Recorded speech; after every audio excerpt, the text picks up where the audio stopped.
Hello friends, welcome back to our YouTube channel. So friends, finally a very important updates coming forward for all WBJ 2024 candidates. So friends, आप लोग बहुत दिन से हमारे channel पे पूछ रहे थे भैया कब नोटिफिकेशन आएगा, कब आएगा। मैंने वहाँ पर भी आप लोग को बताया था कि फर्स्ट वीक ऑफ जुलाई में आप लोग का नोटिफिकेशन आ जाएगा और काउंसलिंग भी ऑलमोस्ट यही के आसपास आपको भी मीन्स शुरू हो जाएगा। ओके, सो इस वीडियो में बात करेंगे अबाउट द काउंसलिंग प्रोसेस में थोड़ा कुछ चेंजेस देखने को मिला इस साल, तो उसके बारे में बात करूंगा। आप एक एक पार्ट एक एक पॉइंट को ध्यान से देखें फ्रेंड्स, क्योंकि एक एक इन्फॉर्मेशन आपके लिए इंपॉर्टेंट है। वीडियो थोड़ा लंबा हो सकता है, मैं पहले बताता हूं क्योंकि मैं एक एक पॉइंट पे अच्छे से बात करूंगा। So before moving the video friends, if you are the WBJ 2024 candidates must join our WhatsApp group where I will give the all update related to WBJ counselling. सो चलिए मैं बात करता हूँ WBJ काउंसलिंग नोटिफिकेशन के बारे में। So friends, आप ये देख सकते हैं 3 जुलाई को नोटिफिकेशन रिलीज हो गया था। बात करूँ काउंसलिंग प्रोसेस का क्या है, सो सबसे पहले आप यहाँ पर देखिए इस साल भी WBJ 24 counselling both for JEE Main ranker as well as WBJ ranker होगा। मीन्स आपके पास अगर वैलिड GMR है आइदर WBJ रैंक और JEE Main rank, then you are eligible for participating in the counselling process. ना friends, rule and guidelines के बारे में आपको बात कर देता हूँ कि there will be 3 round again in this year. पहला राउंड हुआ allotment round, second is upgradation round and third is mop up round, जो कि पहले भी होता था। सो ये तीनों राउंड मीन्स इस बार भी होगा for both WBJ and JEE Main candidates. So friend चलिए मैं बात करता हूँ कुछ इंपॉर्टेंट पॉइंट के। The candidate are allowed to register at the beginning of round 1 and mop up round. Means candidate 2 ही टाइम रजिस्टर कर सकते हैं, आइदर आप स्टार्टिंग में यानी फर्स्ट राउंड में या मॉपअप राउंड और कर सकते हैं थर्ड राउंड में। तो यह एक इंपॉर्टेंट पॉइंट है। अदर इंपॉर्टेंट पॉइंट है कि इस साल भी बोला गया कि registration fee for round 1 counselling is ₹500। Mop up round के बारे में तुरंत बात करूंगा कितना फी होगा। ओके, सो रजिस्ट्रेशन फी जो होगा स्टार्टिंग में आपको 500 पे करना होगा। एंड मॉपअप राउंड के बारे में मैं बता देता हूँ, मॉपअप राउंड में आपको 200 पे करना होगा अगर आपने फर्स्ट राउंड में रजिस्ट्रेशन किया है। अगर आप मॉपअप राउंड में फ्रेश रजिस्ट्रेशन करने जाएंगे then you have to pay ₹1000। So that is all about the registration fee. तो चलिए फ्रेंड्स मूव करते हैं प्रोसेस के बारे में, कौन कौन सा प्रोसेस है और किस तरह से इस बार काउंसलिंग में चेंजेस देखने को मिला है या नहीं। तो सबसे पहले मैं बात करूँ रजिस्ट्रेशन, जो कि बहुत इंपॉर्टेंट पार्ट है, इंपॉर्टेंट थिंग्स है। यहाँ पर आपको क्या होगा, आपको अपना एप्लीकेशन नंबर या रोल नंबर दे के रजिस्ट्रेशन करना होगा। यहाँ पर आपको पासिंग स्टेटस और टोटल मार्क्स का इंग्लिश का देना होगा, passing status overall full marks देना होगा, ऑब्टेन कितना हुआ है, पासिंग स्टेटस टोटल मार्क्स और obtain in class 12 standard physics. Means physics का मार्क्स देना होगा, इंग्लिश का मार्क्स देना होगा, टोटल मार्क्स आपको यहाँ पर देना होगा। सो ये आप इंपॉर्टेंट देख लेंगे। ओके, नेक्स्ट यहाँ पर क्या करें, total marks and obtain marks for 12th standard physics, mathematics, chemistry, biotechnology में जो भी आपका सब्जेक्ट है उसका सिंपली आपको मार्क्स देना होगा। ना फ्रेंड्स रिमेंबर, यहाँ पर एक बहुत लोग कन्फ्यूजन होता है कि सपोज मैं कोई सब्जेक्ट मैंने नहीं दिया हूँ, सपोज मेरे को बायोलॉजी नहीं था या कंप्यूटर साइंस नहीं था, सो वहाँ पर मैं क्या डिटेल दूंगा। So just you have to select A means not applicable. So this is the important things that is the registration process. Now friends important आता है कि आपको पहले फ़ी पे करना होगा registration, that is 500 fee, and after that choice will be available. मैं already recently एक video भी अपलोड किया हूँ रिगार्डिंग द चॉइस फिलिंग, किस तरह से काउंसलिंग होता है, किस तरह से रजिस्ट्रेशन होता है। सो वो आप वीडियो अगर नहीं देखें वो वीडियो देख ले, मैं स्टेप बाय स्टेप प्रोसेस में बताया हूँ टिल मॉपअप राउंड किस तरह से होता है, पेमेंट कैसे करना है। सो वो वीडियो मैं आप लोग को सजेस्ट करूँगा कि आप जरूर वो कंसिडर करें। ना फ्रेंड्स, चॉइस फिलिंग में बहुत ही इंपॉर्टेंट पार्ट है कि आपको अकॉर्डिंग टू योर क्राइटेरिया और आपका कह सकते हैं अकॉर्डिंग टू योर मार्क्स आपको चॉइस लिस्ट दिया जाएगा। ओके, वहाँ से आपको चॉइस को फिलअप करना होगा। रिमेंबर फ्रेंड्स, हो सकता है जो आउटसाइड कैंडिडेट्स है मीन्स बिहार, झारखंड या यूपी या दिल्ली अदर से स्टेट वाले हैं, उन लोग को कुछ गवर्नमेंट कॉलेज लिस्ट में नहीं मिलेगा क्योंकि you are not applicable for the government college. Okay, तो आप टेंशन ना ले कि क्यों लिस्ट में नहीं है या नहीं है, यह है। ओके, ना फ्रेंड्स एक इंपॉर्टेंट पार्ट मैं बताना चाहता हूँ चॉइस फिलिंग में कि TFW सीट्स के रिगार्डिंग बहुत ही इंपॉर्टेंट पार्ट है कि if you are the TFW candidates and if you want to get TFW seats then it is mandatory to have that in a separate choice. कहना क्या चाहता हूँ कि सपोज आपको हल्दिया इंस्टीट्यूट ऑफ टेक्नोलॉजी में आपको TFW सीट्स लेना है और जनरल भी अगर मिला तो वो भी लेना है। सो आपको क्या करना होगा, जनरल भी भरना होगा और TFW सीट्स भी फिलअप करना होगा। ये इंपॉर्टेंट पॉइंट है। मीन्स आपको 2 बार हल्दिया इंस्टीट्यूट ऑफ टेक्नोलॉजी को रखना होगा। अगर आप 4 ब्रांच करने चाहते हैं तो टोटल 4 × 2 8 अगर आप टोटल में सपोज 2 ब्रांच लेना चाहते हैं CSC IT या CSC EC, सो आपको टोटल 4 बार मीन्स ऑप्ट करना होगा। सो ये इंपॉर्टेंट पॉइंट है। ओके, मीन्स आपको जनरल सीट्स भी सिलेक्ट करना होगा, TFW सीट्स भी सिलेक्ट करना होगा। अगर आप किसी वजह से फेल हो गए हैं TFW सीट सिलेक्ट करने में, देन आपको वह सीट एलोकेट नहीं होगा। सो ये इंपॉर्टेंट पॉइंट है, ये आप ध्यान रखें। नेक्स्ट इंपॉर्टेंट बताया गया कि आपको मैक्सिमम पॉसिबल इंस्टीट्यूट या ब्रांच देना, यह एक बहुत इंपॉर्टेंट पार्ट है कि जिनको अगर इस साल लेना है कंपलसरी एडमिशन लेना ही है, then you have to fill the maximum number of choice. Okay, इसके रिगार्डिंग मैं एक वीडियो जरूर लाऊंगा, सो आप तब तक वेट करें। ओके, इसलिए मैं कहता हूँ हमारे चैनल को जब सब्सक्राइब कर लें, आपको हर एक इंपॉर्टेंट अपडेट वहाँ मिल जाएगा।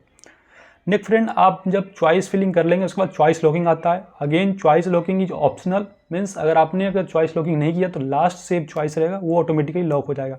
But I will suggest everyone to do the choice locking by yourself, ताकि आप खुद एक इंश्योर हो जाए कि या मैंने ये लिस्ट में रखा हूँ। Okay, so that is important thing that I will suggest everyone to do the choice locking by yourself. ना फ्रेंड, उसके बाद आपको राउंड 1 अलॉटमेंट होगा, जहाँ पर आपको अलॉटमेंट दिखेगा कि कौन सा कॉलेज मिला है नहीं मिला है, and after that you have to pay 5000 fee. Dear friends, it is mandatory if you have been allotted a particular seat in any particular college, so it is mandatory to pay 5000 either you want to take admission or not. Okay, so that is important point. Okay, means आपको अगर further round में consider करा जाना है तो आपको 5000 pay करना ही होगा। Okay, so that is important things. आप क्रेडिट कार्ड, UPI या नेट बैंकिंग के थ्रू भी पेमेंट कर सकते हैं, that is important part. Next friend, आपको फिजिकल वेरिफिकेशन और फिजिकल रिपोर्टिंग करना होगा उस इंस्टीट्यूट में जिस इंस्टीट्यूट में आपको एलोकेट हुआ है ना। यहाँ पर एक बहुत इंपॉर्टेंट पार्ट है कि डॉक्यूमेंट वेरिफिकेशन में कौन कौन सा डॉक्यूमेंट चाहिए। तो प्रीवियस ईयर की तरह ही है। Okay, the class 10th admit card, birth certificate, 10th marksheet चाहिए, 12th मार्कशीट, OCI कैंडिडेट्स के लिए OCI सर्टिफिकेट, डोमिसाइल कैंडिडेट्स के लिए डोमिसाइल सर्टिफिकेट। एक यहाँ बहुत ही इंपॉर्टेंट पॉइंट है फ्रेंड्स, पर्सनली रिपोर्ट करना है। बहुत लोग पूछते हैं भैया मैं तो अभी दिल्ली में हूँ, यहाँ हूँ, क्या मेरा कोई रिलेटिव जाके फिजिकल रिपोर्टिंग कर सकता है? So that is not allowed, you have to visit personally to the college. Okay, क्योंकि आपको पर्सनली वेरिफिकेशन करना होगा। Okay, so next friend important रहेगा कि EWS कैंडिडेट्स के लिए सब सर्टिफिकेट है।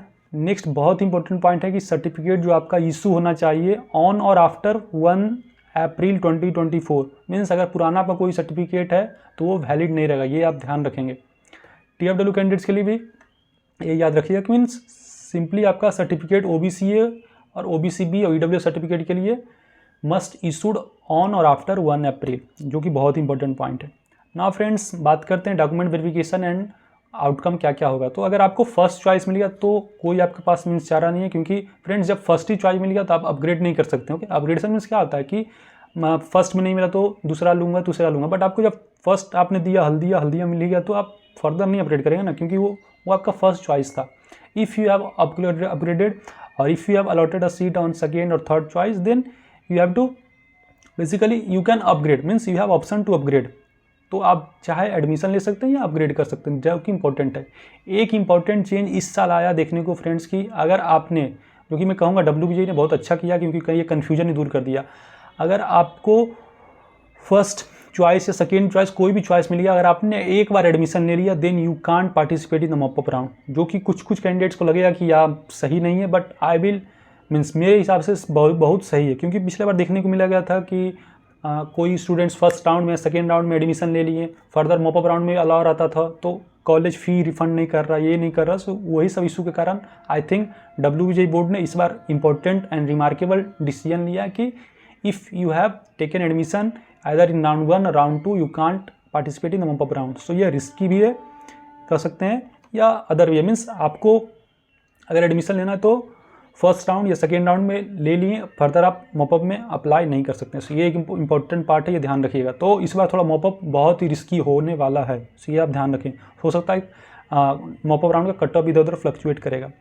नेक्स्ट फ्रेंड्स, दिस ऑल और important things that if you have if the candidates has been allotted seat either second or later choice, he can opt for no upgradation। अगर आप no upgradation किए तो या आप mop up round में जा सकते हैं। अगर आप अगर नो अपग्रेडेशन किए तो आप पार्टिसिपेट नहीं कर सकते मॉपअप राउंड में, क्योंकि आप एडमिशन ले लेंगे ना। No upgradation means you have taken admission. Okay, so आपको अगर एडमिशन एक बार ले लिए तो मॉपअप राउंड में पार्टिसिपेट नहीं कर सकते। Similarly friends, round 2 upgradation round होगा, जहाँ पर आप अगर जो भी कॉलेज ने, जो भी स्टूडेंट्स ने अपग्रेडेशन फॉर्म फिलअप किया, उन लोग का हो सकता है कि कॉलेज अपग्रेड हो गया होगा। Again if you are the students who have allocated seat first time, then आपको फिर से 5000 पे करना होगा, that is seat acceptance fee. Okay, I think मैंने मिस कर दिया पहले भी कि अगर आपको फर्स्ट राउंड में भी मिला तो 5000 फी पे करना मैंडेटरी है, either you want to take admission और नॉट, ये इंपॉर्टेंट रखे।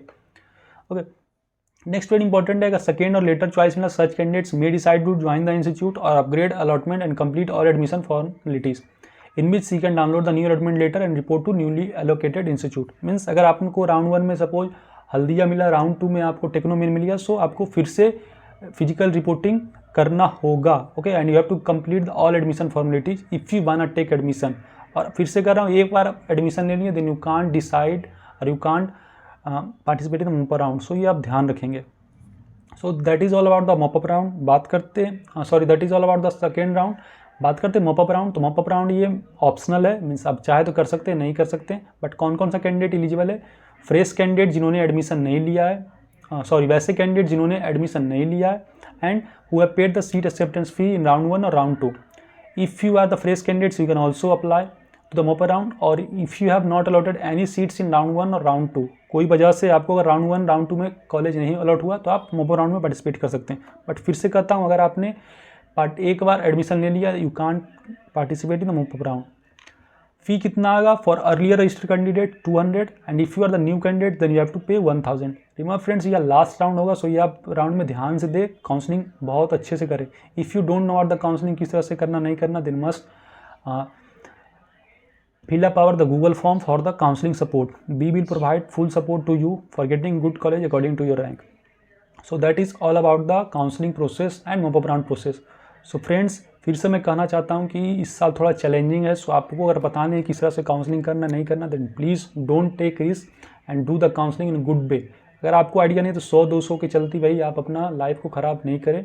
If you can do counselling by your self then fine, या गो थ्रू दैट। बट थोड़ा इस साल सतर्क रहें क्योंकि बहुत सारे इंपॉर्टेंट चेंजेस देखने को मिला है। एक बार आप अगर कोई भी डिसीजन लेंगे फिर फर्दर आप उसको रिवर्ट नहीं कर सकते। सो बी केयरफुल फ्रॉम नाउ, और हमारे चैनल को सब्सक्राइब कर ले ताकि कोई भी इंपॉर्टेंट अपडेट्स आए आपको पहले जानकारी मिल जाए। So hope informative to you. कोई भी डाउट हो, कोई भी कमेंट हो, feel free to ask here, comment here. Thank you, bye bye, meet you in the next video.